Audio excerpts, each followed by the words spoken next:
क्या आप लोगों को बायोलॉजी के बुकिश डायग्राम्स बहुत टिपिकल लगते हैं?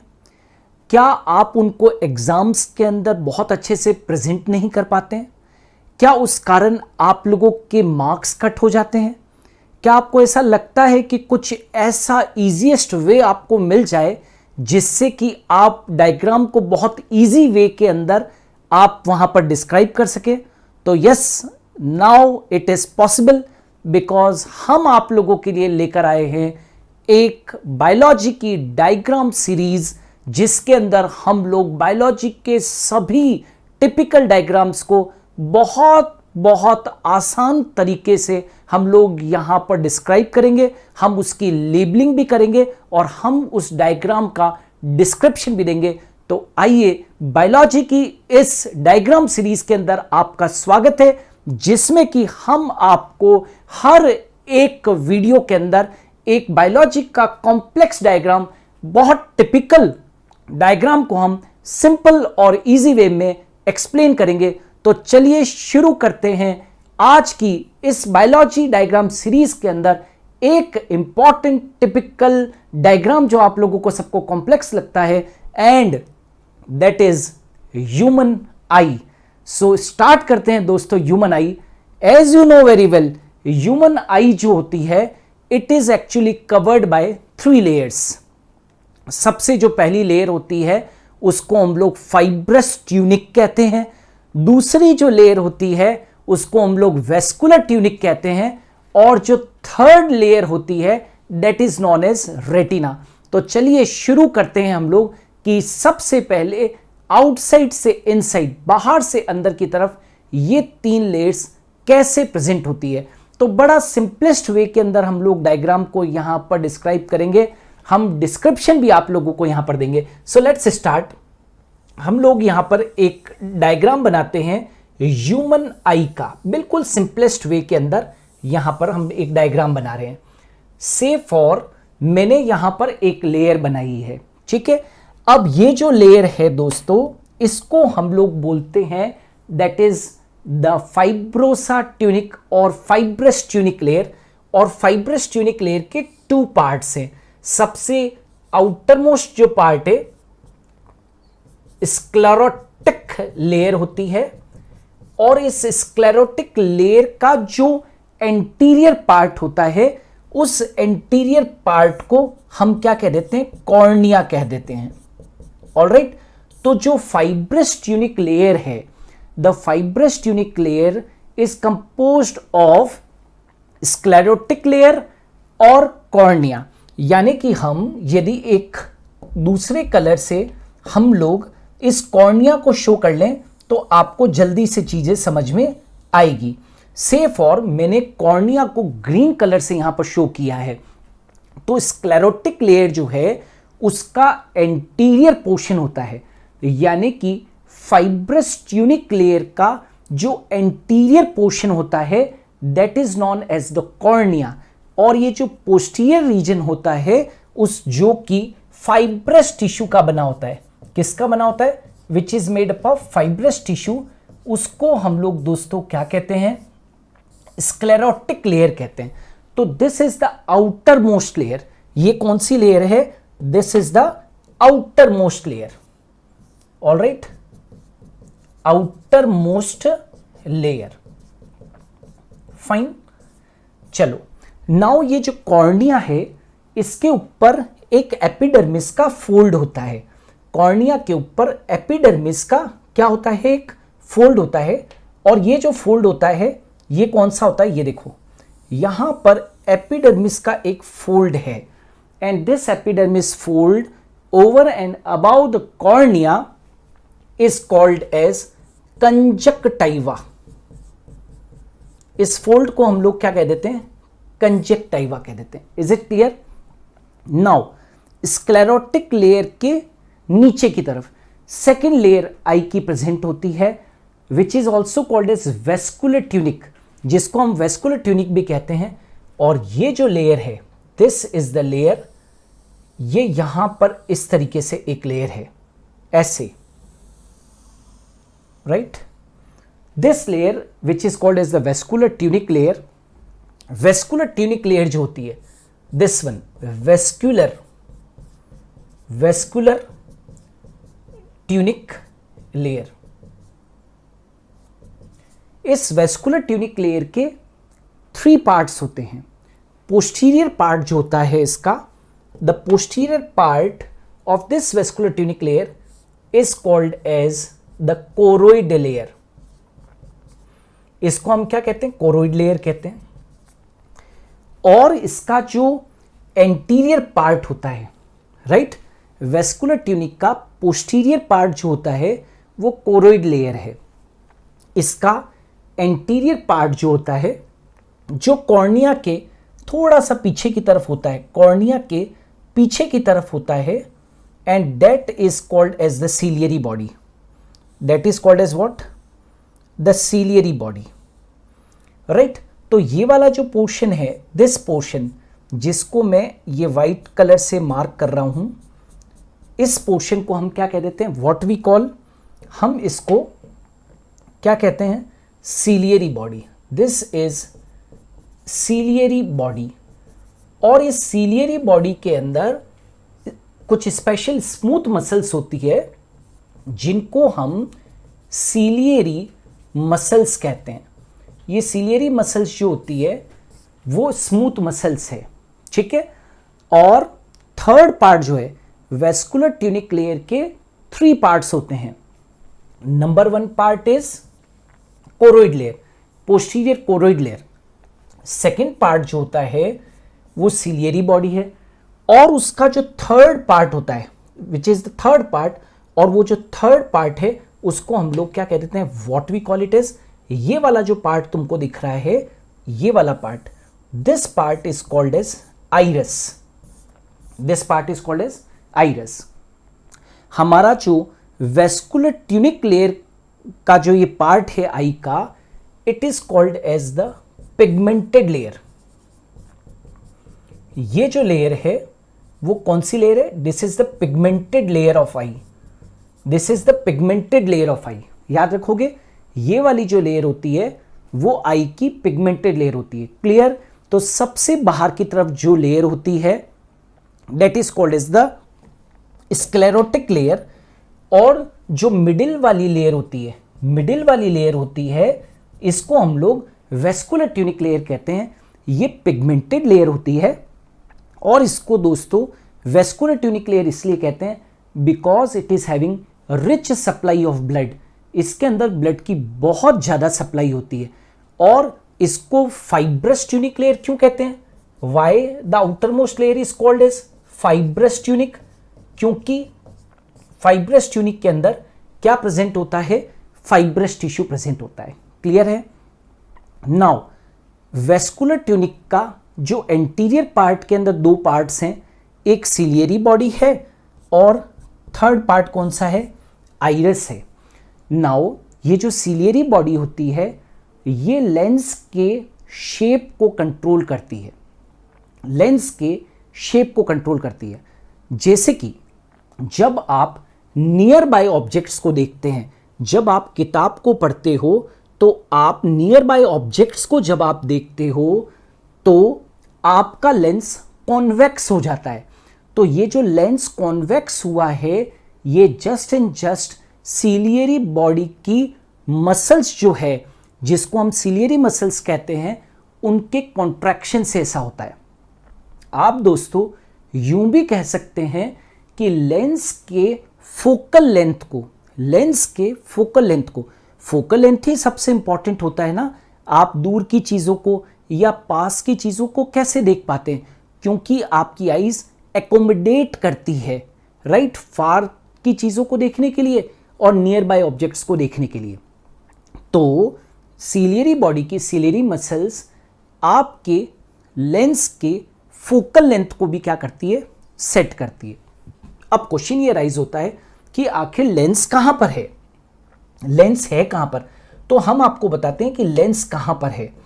यहां पर ये जो एरिया है, यहां पर सी हियर, ये जो है ये अपना क्या है?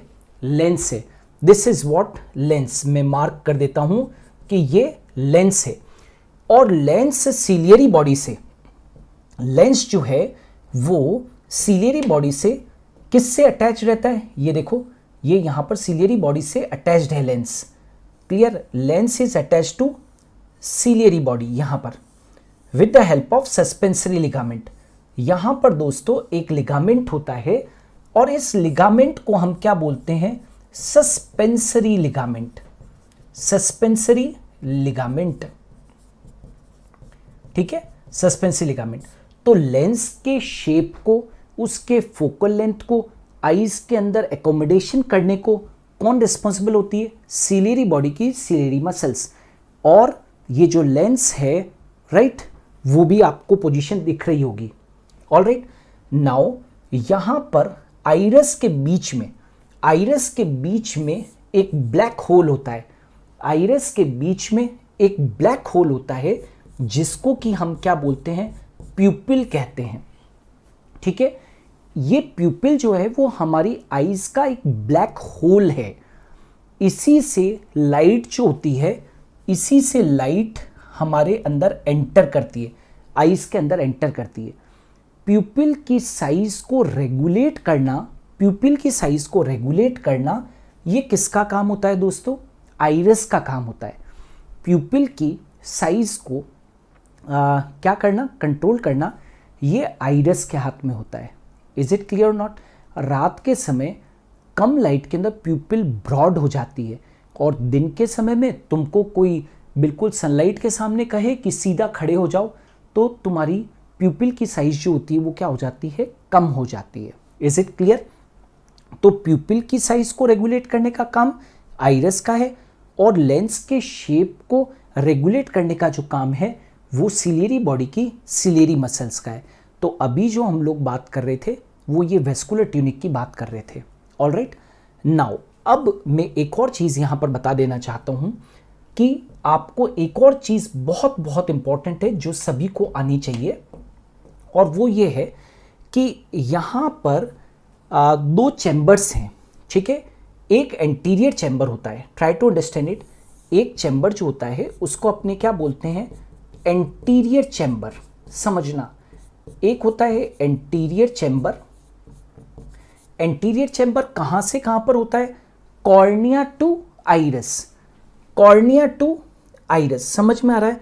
एंटीरियर चैम्बर कहां पर है दोस्तों, कॉर्निया टू आइरस।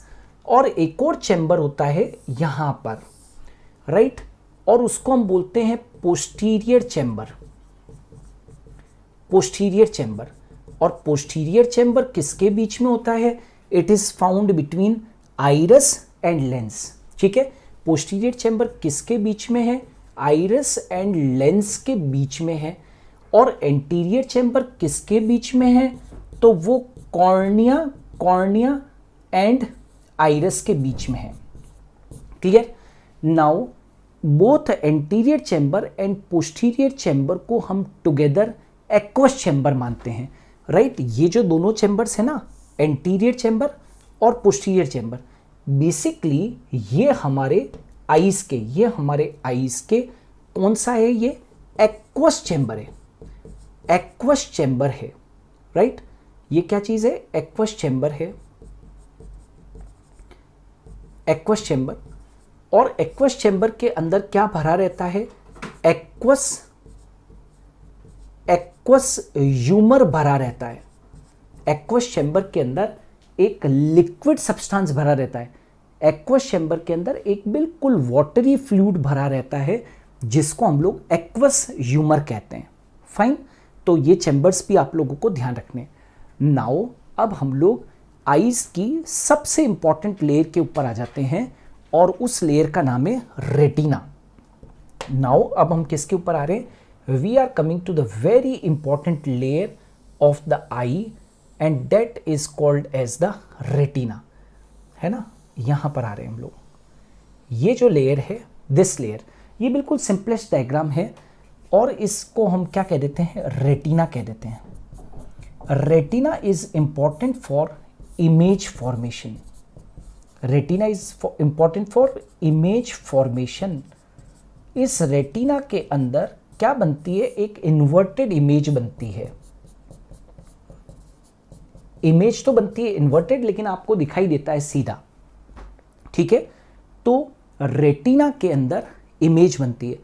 अभी रेटिना के अंदर क्या क्या होता है, from outside to inside, from outside to inside यदि हम लोग चलें तो रेटिना के अंदर क्या होती है, एक तो फोटो रिसेप्टर सेल्स प्रेजेंट होती है, फोटो रिसेप्टर सेल्स प्रेजेंट होती है। सेकंड, बाइपोलर न्यूरॉन्स होते हैं और गैंग्लियन न्यूरॉन्स होते हैं।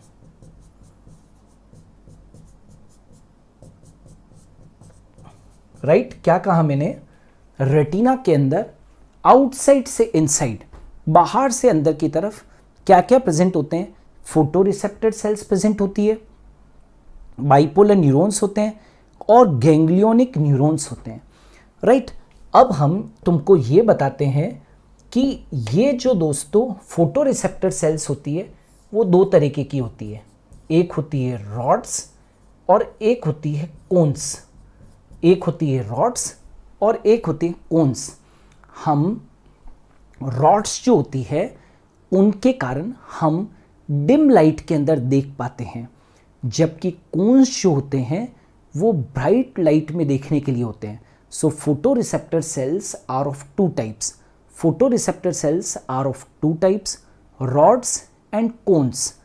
राइट, आप डिम लाइट के अंदर देखने के लिए राइट रोड्स होती है और ब्राइट लाइट में देखने के लिए कौन होते हैं, कोन्स होते हैं। ना केवल ब्राइट लाइट में देखने के लिए, जबकि कलर विजन के लिए कोन्स ही होते हैं, है ना। तो ये चीज़ अपने को ध्यान रखनी है कि कलर विजन के लिए भी कौन होते हैं, कोन्स होते हैं, ठीक है, और ब्राइट लाइट में देखने के लिए भी कोन्स होते हैं। नाउ रेटिना के ऊपर यदि देखेंगे, रेटिना का जो बिल्कुल सेंट्रल पार्ट है, यहाँ पर रेटिना का जो सेंट्रल पार्ट होता है, यहाँ पर लगभग यहाँ पर एक येलो स्पॉट प्रेजेंट होता है जिसको कि हम बोलते हैं मैक्यूला ल्यूटिया। क्या बोलते हैं उसको दोस्तों, मैक्यूला ल्यूटिया कहते हैं, मैक्यूला ल्यूटिया के नाम से जानते हैं, ठीक है। क्या कहा मैंने, बिल्कुल रेटिना के सेंटर में मैक्यूला ल्यूटिया प्रेजेंट होता है और मैक्यूला ल्यूटिया के अंदर एक और पार्ट प्रेजेंट होता है। मैक्यूला ल्यूटिया के अंदर क्या प्रेजेंट होता है, एक और पार्ट प्रेजेंट होता है और उसको हम लोग बोलते हैं फोविया, उसको हम क्या बोलते हैं, फोविया। राइट, तो सबसे क्लियरेस्ट विजन, सबसे एक्यूट विजन जो होता है दोस्तों वो फोविया के ऊपर बनता है। मैंने क्या कहा, रेटिना का जो सेंट्रल पार्ट है, बिल्कुल सेंटर जहाँ से लाइट जिसके ऊपर गिरेगी, तो वो मैक्यूला ल्यूटिया होता है। मैक्यूला ल्यूटिया के अंदर एक डिप्रेशन होता है जिसको कि हम फोविया सेंट्रलिस कहते हैं। फोविया सेंट्रलिस के अंदर केवल क्या प्रेजेंट होती है दोस्तों, कोन्स प्रेजेंट होते हैं, यहाँ पर रॉड्स वगैरह नहीं होते हैं। तो कोन्स की प्रेजेंस के कारण फोविया पर सबसे एक्यूट विजन बनता है, सबसे एक्यूट विजन बनता है। ये भी तुम लोगों को ध्यान रखना है, ठीक है।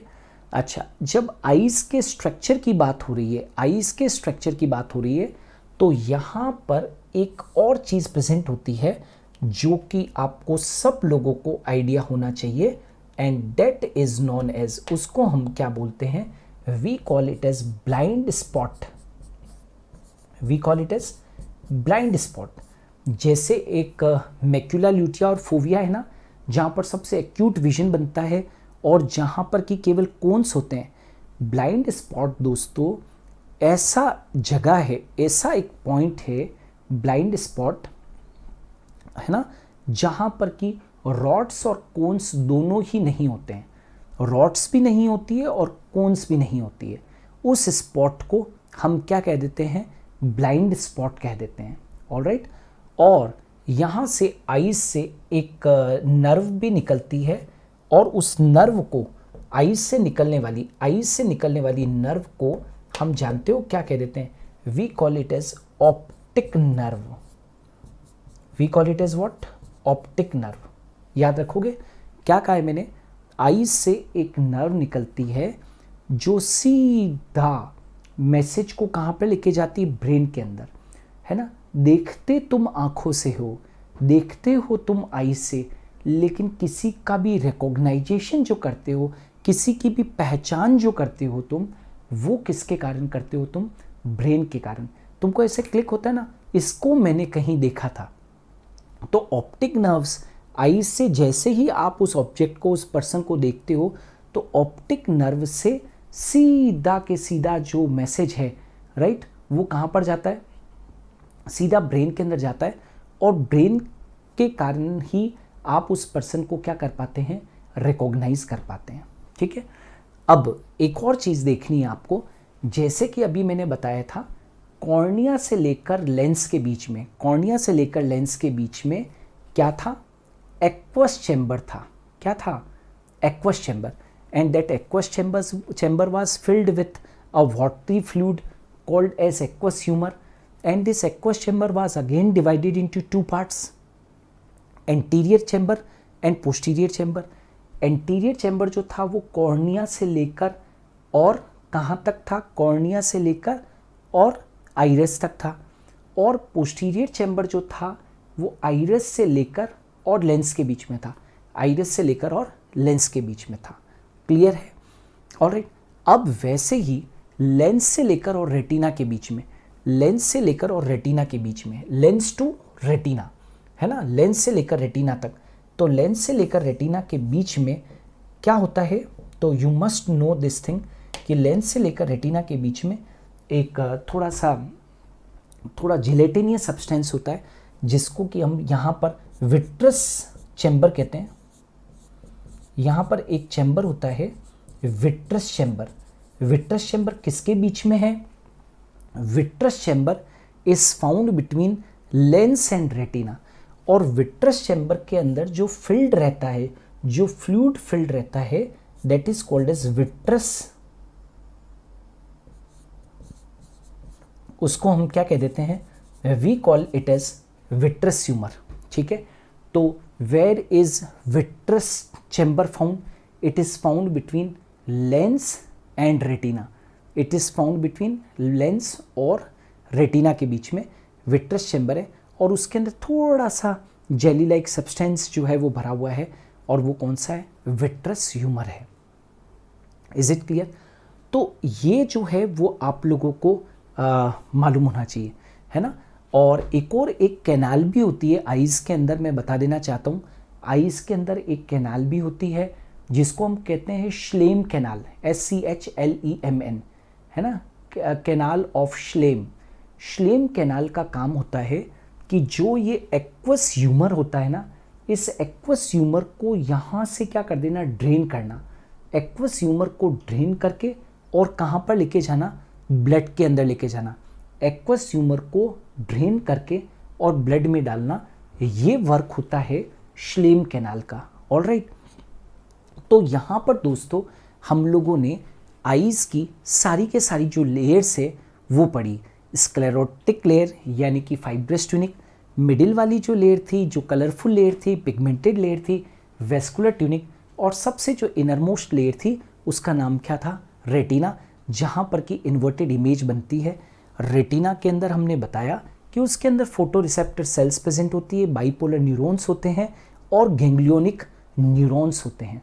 और ये रेटिना इमेज फॉर्मेशन के लिए बहुत इंपॉर्टेंट होती है। क्यों, क्योंकि कॉर्निया से सबसे पहले बेटा लाइट गिरती है प्यूपिल के ऊपर, प्यूपिल से लाइट फॉल होगी कहाँ पर, लेंस के ऊपर, और लेंस से लाइट फॉल होती है सीधी की सीधी कहाँ पर, रेटिना के ऊपर। रेटिना के अंदर सबसे जो एक्यूट विजन बन रहा था वो मैक्यूला ल्यूटिया के अंदर एक डिप्रेशन होता है, फोविया, वहाँ पर सबसे एक्यूट विजन होता है, क्योंकि यहाँ पर केवल कोन्स ही होते हैं। लेकिन जो ब्लाइंड स्पॉट होता है वहाँ पर कोई भी कोन्स भी नहीं होते हैं और रॉड्स भी नहीं होते हैं, इसीलिए वहाँ पर किसी भी तरीके का विजन नहीं बनता है। ऑप्टिक नर्व्स आईज से मैसेज को ब्रेन में लेके जाती है, जिससे कि आप किसी पर्सन को रिकॉग्नाइज करते हैं। क्लियर। तो ये जो आपके सामने ह्यूमन आई का जो डिस्क्रिप्शन है, जो लेबल्ड डायग्राम है, this is the simplest way. आप जो डायग्राम्स, बुकिश जो डायग्राम्स होते हैं, उनको आप लोग जब बनाते हो तो आपको कॉन्फिडेंस भी नहीं आता है और वो टाइम कंज्यूमिंग भी होता है। If you want to score great in your biology subject तो आपको डायग्राम्स के ऊपर फोकस करना पड़ेगा। Seeing is believing. आपकी जो एग्जामिनर होता है वो जब कॉपी चेक करता है तो उसका सारा फोकस जो होता है वो डायग्राम्स के ऊपर होता है। एंड यदि आपकी डायग्राम के ऊपर कमांड है तो आप उस डायग्राम को देखकर, उसकी लेबलिंग को देखकर आप थ्योरी को भी रिप्रेजेंट कर सकते हैं। सो आपको यदि एग्ज़ाम्स के अंदर बहुत अच्छा स्कोर करना है तो बायोलॉजी की हमने जो ये सीरीज़ शुरू की है, बायोलॉजी डायग्राम सीरीज़, इससे जुड़े रहिए, बने रहिए। हम आपके सामने बहुत सारे ऐसे डायग्राम्स को लेकर आएंगे जो बहुत टिपिकल लगते हैं, लेकिन हम उनको बिल्कुल ईजीएस्ट वे के अंदर आप लोगों को एक्सप्लेन करेंगे ताकि आप एग्ज़ाम में उन डायग्राम्स को बना भी पाएँ और उनका डिस्क्रिप्शन भी दे पाएँ। ऑलराइट, होप सो कि आपको आज का ये वीडियो बहुत अच्छा लगा होगा। यदि आप लोगों को वीडियो अच्छा लगा है तो चैनल को सब्सक्राइब कीजिए और शेयर भी कीजिए वीडियोस को। थैंक यू, आज के लिए इतना ही।